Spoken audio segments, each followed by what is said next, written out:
నేను మీ Saritha. Welcome back to ఏమన్ cooking and vlogs. ఈరోజు నేను మటన్ పికిల్ ఎలా చేయాలో చూపించబోతున్నాను. సో ఎంతో టేస్టీ మటన్ పికిల్ కొలతలతో సహా చూపిస్తానండి. అలానే ఈ ముక్కలు గట్టిగా కాకుండా అలా అని మనకు కూరలో ఉడికే ముక్కలా రావాలంటే ఈ విధంగా ట్రై చేయండి. సో చాలా బాగుంటుందండి. సో నేనైతే ఫస్ట్ టైం ట్రై చేశాను, చాలా బాగా వచ్చింది. సో దానికోసం మనం ముందుగా అయితే ఒక పావు కేజీ వరకు మటన్ తీసుకోవాలి. సో ఈ మటన్ వచ్చేసి బోన్లెస్ మటన్ అండి. సో బోన్స్ ఉండదు, ఓన్లీ మెత్తటి పీసెసే తీసుకోవాలి. సో ఇలా తీసుకున్న తర్వాత పీసెస్ అన్నీ చిన్నవిగా కట్ చేసుకోవాలి. ఇలా కట్ చేసుకొని మనము ఇది బాగా క్లీన్ చేసుకొని పక్కన పెట్టుకోవాలి. సో ఇలా పెట్టుకున్న దాంట్లోకి మనం ఒక కుక్కర్ తీసుకొని అందులోకి అయితే ఈ మటన్ వేసుకోవాలండి. సో వేసుకున్న తర్వాత ఇందులోకి ఒక 1/2 టేబుల్ స్పూన్ వరకు అయితే సాల్ట్, 1/2 టేబుల్ స్పూన్ వరకు పసుపు వేసుకోవాలి. సో ఇలా వేసుకున్న తర్వాత ఇప్పుడు ఇందులోకి మనం టీ తాగే గ్లాసు మాత్రం 1/2 గ్లాస్ వరకే వాటర్ పోసుకోవాలండి. ఎక్కువ అవసరం లేదు, ఎందుకంటే ఆల్రెడీ మనం ఇందులో సాల్ట్ వేసాం కాబట్టి వాటర్ ఊరుతుంది.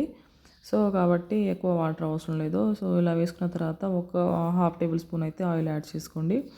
సో ఇలా చేసుకున్న తర్వాత ఒకసారి బాగా మొత్తం కలిపేయాలండి. ఇలా కలిపేసుకొని మనం ఇప్పుడు ఒక 5 to 6 విజిల్స్ వచ్చే వరకు, అంటే మనం 50% వరకు కుక్ చేసుకోవాలండి. అలా అని మొత్తం మెత్తగా అంటే కుక్ చేసుకోవాల్సిన అవసరం లేదు. 50% వరకు కుక్ చేసుకుంటే చాలు. సో తర్వాత చూస్తే ఇలా ఉడికిందండి. సో ఇందులో వాటర్ ఉన్నాయి కదా, ఇప్పుడు ఇదంతా ఇంకిపోయే వరకు అయితే మళ్ళీ మనం స్టవ్ ఆన్ చేసుకొని హై ఫ్లేమ్లో పెట్టుకొని ఇది మొత్తం వాటర్ ఎగిపోయేంత వరకు ఉంచుకోవాలి. సో ఇలా అయిపోయిన తర్వాత, ఇలా వాటర్ మొత్తం పోయిన తర్వాత, ఇంకిపోయిన తర్వాత ఇప్పుడు ఇది పక్కన పెట్టుకుందాము. ఇప్పుడు ఒక ప్యాన్ పెట్టుకొని అందులో మసాలా కోసం అయితే ఒక 2 టేబుల్ స్పూన్ వరకు ధనియాలు వేసుకోవాలండి. సో నేను ఏ స్పూన్ అయితే చూపిస్తున్నానో ఆ స్పూన్తో 2 టేబుల్ స్పూన్ వేసుకున్నాను. తర్వాత అందులోకి ఒక 2 ఇలాచి, అలానే ఒక 3 యాలకులు, ఒక ముక్క దాల్చిన చెక్క వేసుకోవాలి. సో తర్వాత ఒక 1/2 టేబుల్ స్పూన్ వరకు మెంతులండి. తర్వాత ఇందులోకి ఒక 1 స్పూన్ వరకు అయితే జీలకర్ర వేసుకోవాలి. సో ఇవన్నీ డ్రైగా వేయించుకోవాలండి. సో లాస్ట్లో అయితే కొంచెం ఒక 1 టేబుల్ స్పూన్ ఆవాలు వేసుకోవాలి. సో ఇవన్నీ ఆ స్పూన్తోనే కొలతలు తీసుకున్నానండి నేను. సో ఇదంతా ఒకసారి వేయించుకొని మొత్తం చల్లగా అయిపోయిన తర్వాత ఇట్లా మిక్సీ జార్లో వేసుకొని మెత్తగా పౌడర్ చేసుకోవాలి. సో దీన్ని ఇప్పుడు పక్కన పెట్టుకుందాము. ఇప్పుడు అదే ప్యాన్లోకి అయితే ఒక 1 కప్ వరకు అయితే ఆయిల్ తీసుకున్నానండి. సో ఈ ఆయిల్ వచ్చేసి నేను పల్లి ఆయిల్ యూజ్ చేస్తున్నాను.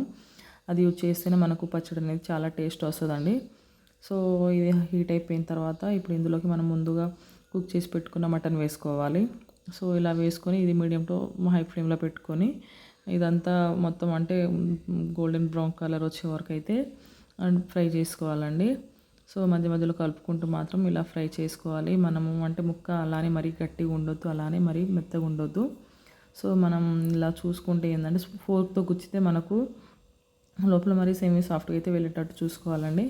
సో ఇలా అయిపోయిన తర్వాత డీప్ ఫ్రై చేసుకొని పక్కన పెట్టుకున్న తర్వాత ఇలా పక్కన పెట్టుకోవాలి. సో ఇప్పుడు అదే నూనెలోకి అయితే మనం కొన్ని వెల్లుల్లి రెబ్బలు, అలానే ఎండుమిర్చి, అలానే ఇప్పుడు అందులో కొంచెం కరివేపాకు వేసుకోవాలి. తర్వాత 1 టేబుల్ స్పూన్ వరకు అయితే అల్లం వెల్లిగడ్డ పేస్ట్ వేసుకోవాలండి. సో నేను 1/2 కేజీ మటన్ తీసుకున్నాను కాబట్టి దానికి 1 టేబుల్ స్పూన్ అల్లం వెల్లిగడ్డ పేస్ట్ సరిపోతుంది.